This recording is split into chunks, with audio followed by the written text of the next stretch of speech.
Shalom et excellent mercredi à tous les valeureux guerriers de Christ. Aujourd'hui, nous voulons entamer la troisième partie de notre enseignement, servir pour dépasser ses limites.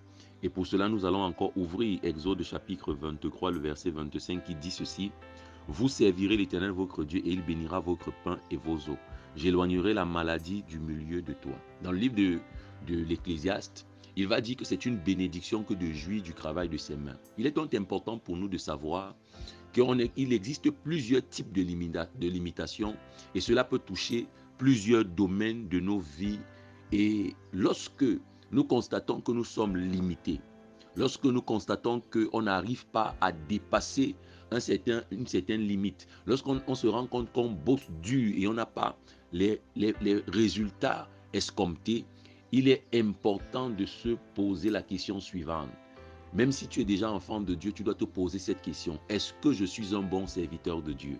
Est-ce que je remplis bien mon ministère?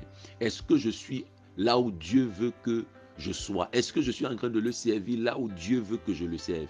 Il est important pour nous de savoir que Dieu a dit dans le livre d'Éphésiens chapitre 4, le verset 11, « J'ai appelé les uns comme pasteurs, apôtres, prophètes, docteurs, évangélistes, pour le perfectionnement des saints en vue de l'œuvre du ministère. » Il est important pour nous de le savoir.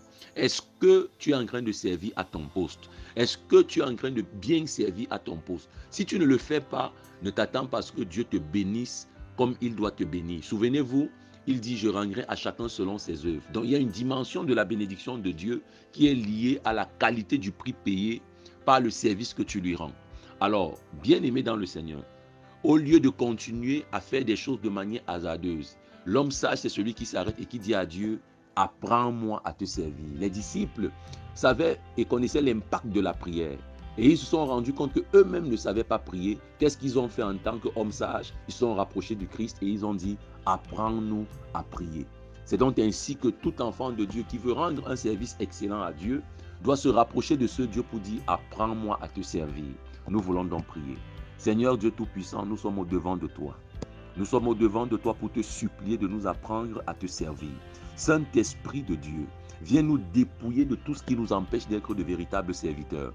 Viens nous dépouiller de tout ce qui nous empêche de nous mettre au service de l'Éternel. Viens ôter ces sentiments, ces fardeaux, ces angoisses qui viennent étouffer la soif et le désir de servir l'Éternel. Viens, ô Saint-Esprit de Dieu, déraciner en nous les cultures, les enseignements, les pensées, les dogmes qu'on avait développés qui nous éloignent du service de l'Éternel. Oh Dieu, fais-le pour la gloire de ton Saint-Nom. Laisse qu'en cette saison, Père éternel, ma vie, mon foyer, ma famille, soient embrasés par le désir de servir l'Éternel, soient embrasés par le désir de servir fidèlement, loyalement, avec intégrité le Dieu qui nous a créés. Merci Seigneur de mettre en nous cette soif, cette faim et de nous orienter dans le service que nous devons te rendre. Aide-nous à ne plus travailler en vain, à ne plus te servir dans le mauvais couloir. Aide-nous Seigneur, que la gloire et l'honneur te reviennent. C'est au nom de Jésus-Christ que nous avons prié.